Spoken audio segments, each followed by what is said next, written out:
আপনাদেরকে একটা ভেঙে দেখাই। দেখুন বন্ধুরা কতটা সুন্দর। আমি কাটলাম তো একদম ভেঙে চলে গেছে, দেখলেই বোঝা যায় যে কতটা নরম হয়েছে। এইভাবে বাড়ির বাচ্চাদেরকে, এটা খুব ভালো খায় বাচ্চারা, আপনারা এটা একবার হলেও বাচ্চাদেরকে বানিয়ে দেবেন। তো এখানে আমি লাটা মাছ নিয়েছি। লাটা মাছগুলো কিন্তু আমাদের গঙ্গা থেকে ধরা। এবার এতে হলুদ গুঁড়ো, লঙ্কা গুঁড়ো, লবণ মিক্স করে নেব। দেখুন মিক্স করে নেব। এবার আমি মিক্স করে নেওয়া হয়ে গেছে। এখানে আমি বাটি নিয়েছি, বাটিতে এখানে আমি ফুরুলি নিয়েছি। এই ফুরুলিগুলো আমাদের গ্রামে বিক্রি করতে আসে, সেই জন্য এটা আমি নিয়েছি আপনাদেরকে রান্না করে দেখাবো বলে। চলুন তাহলে রান্নাটা শুরু করে দিই। এখানে আমি একটা কড়াই বসিয়ে দিয়েছি। কড়াইতে আমি সরিষার তেল দিয়ে দেব।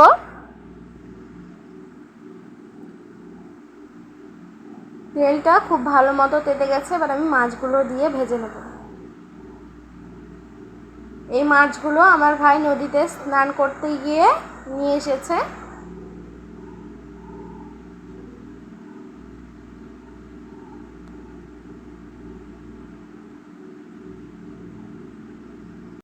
এবার এই তেলে আমি দিয়ে দেবো পেঁয়াজ কুচি। পেঁয়াজগুলোকে লাল লাল করে ভেজে নেব।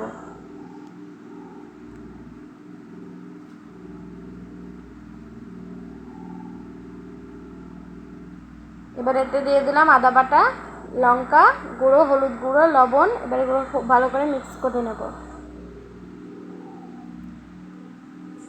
এবার এতে আমি জল দিয়ে দেব,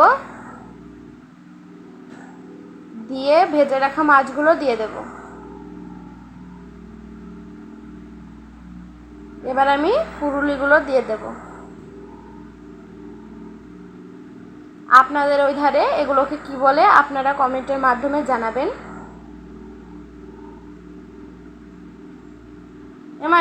এবার আমি এটাকে ঢাকা দিয়ে রেখে দেব 5 মিনিটের জন্য। 5 মিনিট পরে ফিরে এসেছি। দেখুন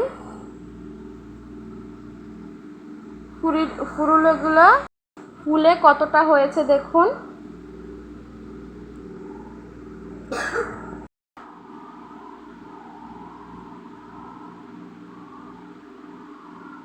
দেখুন এটা আমাদের সেদ্ধ হয়ে গেছে। এবার আমি এটাকে নামিয়ে নেব। দেখুন আমি নামিয়ে নিয়েছি, কতটা সুন্দর হয়েছে দেখুন। আজকের ভিডিওটা আমি এখানে শেষ করছি। আল্লাহ হাফেজ।